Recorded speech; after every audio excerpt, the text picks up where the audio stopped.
We want to talk about marketing a property, but it's what you can do, partially marketing yourself along with the property, and to be careful that way.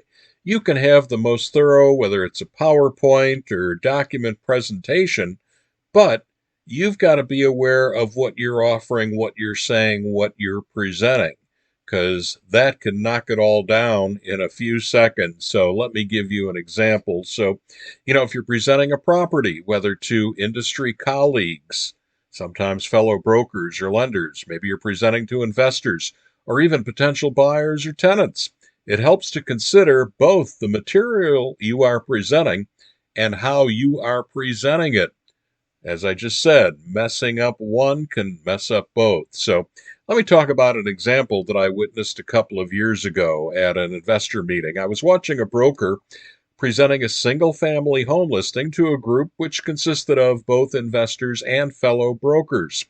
Along with the slide presentation, he was giving details of the property, and both were very good.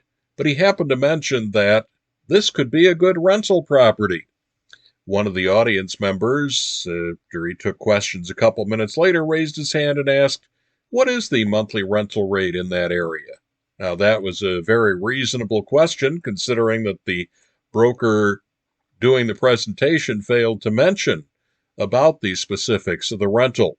The broker's answer, and I quote, "I'm not sure," end quote. Now, my first reaction was to make a note not to do business with that broker. I mean, right there. If he was going to mention that it could be a good rental, he should have been ready with the facts to support that statement. What if it turned out to not be good? No matter how good his slide presentation was to that point, his answer to an obvious question shot down his credibility, and quite frankly, maybe the property along with it. This broker should have done the research on current rents nearby while preparing that presentation. If the numbers were favorable, they should have been presented right within that presentation. Get specific. If not favorable, then don't mention the possibility while giving the presentation. And if it came up, somebody said, "Oh, could it be a rental?" Then say, "Well, I ran the numbers and I'm not 100% sure." Now that's where you can say I'm not sure because you qualified it by you ran the numbers. Don't say, "Gee, I have no idea." That's saying I didn't do my research. That just blew up the whole presentation. That's my point. He could have very well lost out on a couple of potential buyers by not having information which he pointed out. The oral presentation skills of this broker actually were solid, but there is more to it than being a good presenter, even when those skills are on display. Those that have the combination of solid presentation and are solid at public speaking and presentation to others have a much better chance to succeed. So if you're going to point it out, even if it's something you do without really thinking about it, I could see where he'd go, "Oh, it's a good rental opportunity," without really thinking about it. But look at how that hurt. Be prepared with every possible selling point, and that should be the case while you're doing the presentation, if not sooner. So, yes, that to me was about both marketing yourself and marketing the property. Be aware of that. Have answers ready to any and every possible question.